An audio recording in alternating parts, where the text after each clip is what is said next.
Jujur ya, saya tanya kalian, kalau kalian diwajibkan baca Quran seperti wajibnya sholat 5 waktu. Misal kita kan wajib sholat 5 waktu berapa? 5 kali kan? Subuh wajib. Kalau tidak sholat subuh berarti berdosa. Zuhur wajib. Kalau tidak sholat zuhur berarti berdosa. Asar wajib. Maghrib wajib. Isya. Ini kan wajib. Tapi Quran, kenapa Allah nggak wajibkan teman-teman? Artinya gini, mohon maaf sekali.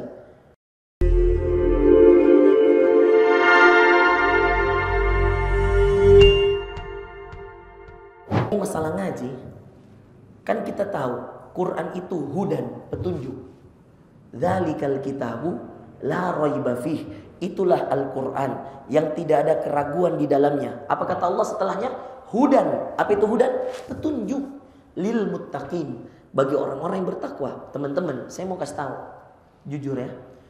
Saya tanya kalian, kalau kalian diwajibkan baca Quran seperti wajibnya sholat 5 waktu. Misal kita kan wajib sholat 5 waktu berapa? 5 kali kan? Subuh wajib. Kalau tidak sholat subuh berarti berdosa. Zuhur wajib. Kalau tidak sholat zuhur berarti berdosa. Asar wajib. Maghrib wajib. Isya. Ini kan wajib. Tapi Quran, kenapa Allah nggak wajibkan teman-teman? Artinya gini, mohon maaf sekali. Ya, misal Fuad nggak ngaji hari ini. Kalau Fuad nggak ngaji, berdosa nggak? Nggak berdosa. Tapi dia kehilangan petunjuk.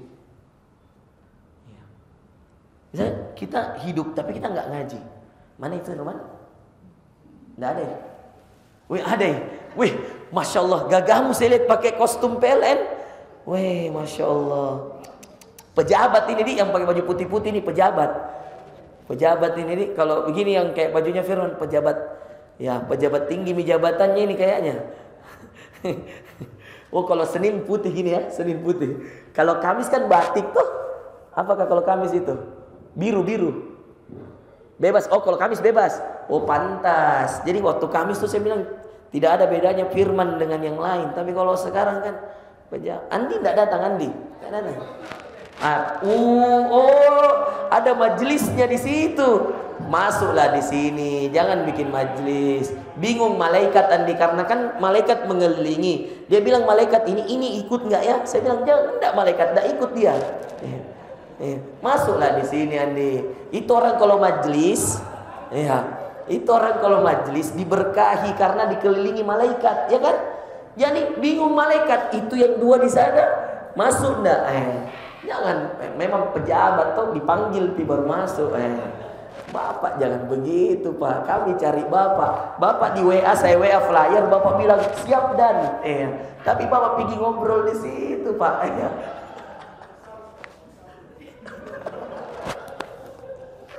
Jangan dulu dibahas ya. Allahu Akbar.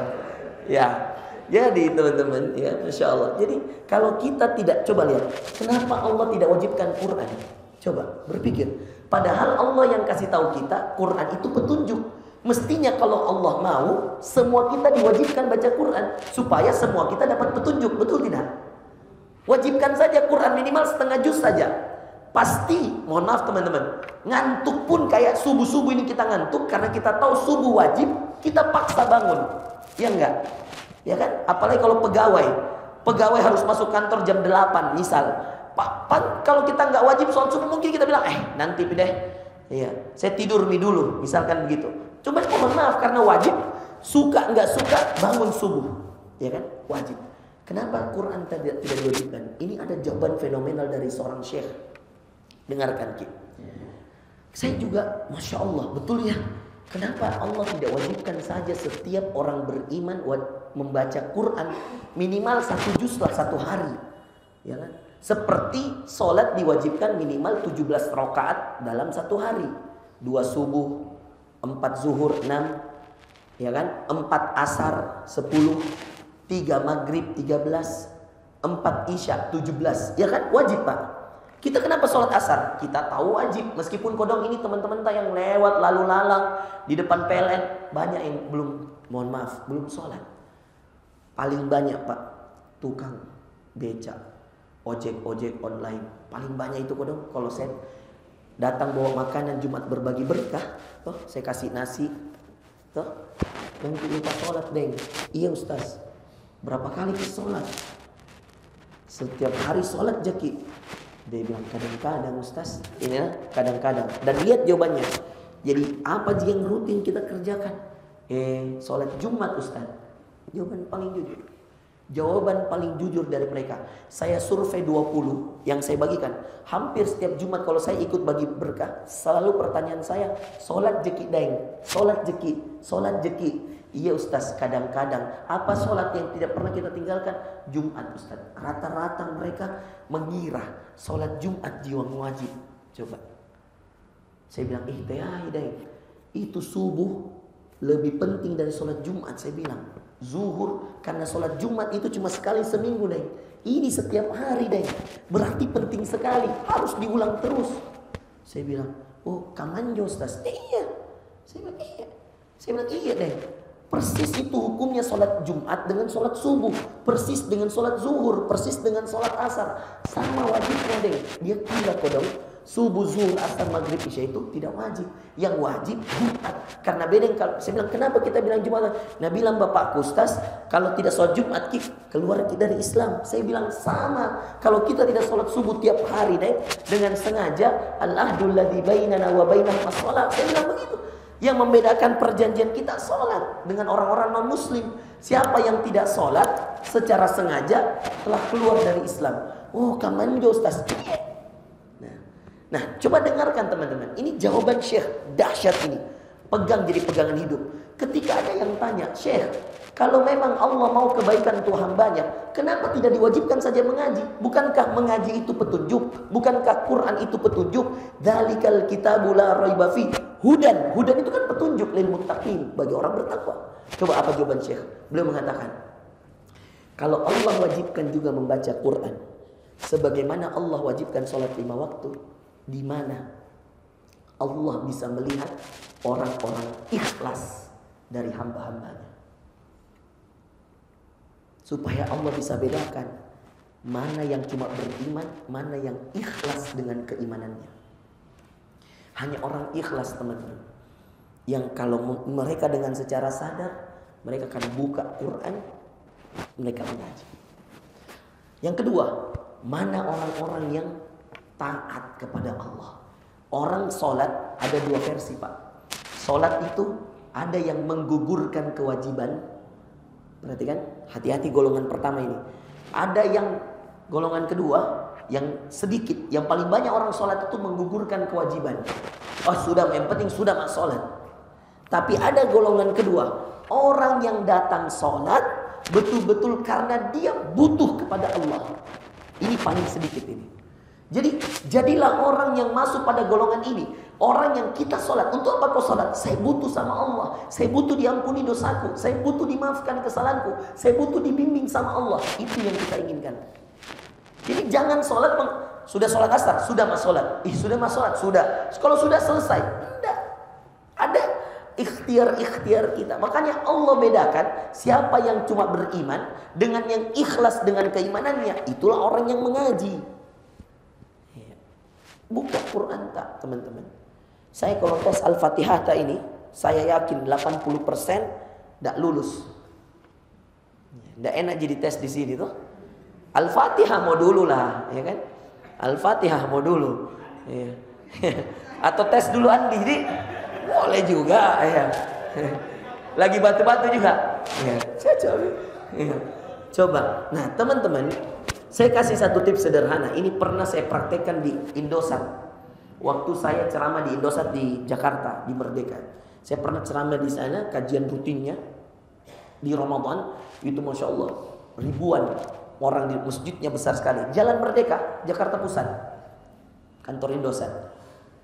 Itu teman-teman, saya kasih tahu teman-teman di situ. Saya bilang, teman-teman, kalau mau hidupmu baik, masalahmu selesai, rumah tanggamu sakinah, penghasilanmu berkah, saya bilang jangan jauh dari Quran. Itu aja. Begitu Ustaz. Saya bilang iya, itu aja. Dan Quran itu teman-teman, boleh kamu baca di mana saja. Di kantor boleh, di jalan boleh, di rumah boleh. Nggak harus di masjid. Jangan ada mindset kita mengatakan nanti saya di masjid baru baca Quran. Salah. Yang kedua, jangan ada mindset kita nanti saya punya wudhu baru boleh baca Quran. Salah. Orang haid, nih ibu-ibu dengerin belakang. Orang haid boleh nggak baca Quran? Bukan boleh lagi, harus. Kenapa? Karena sudah nggak sholat mereka.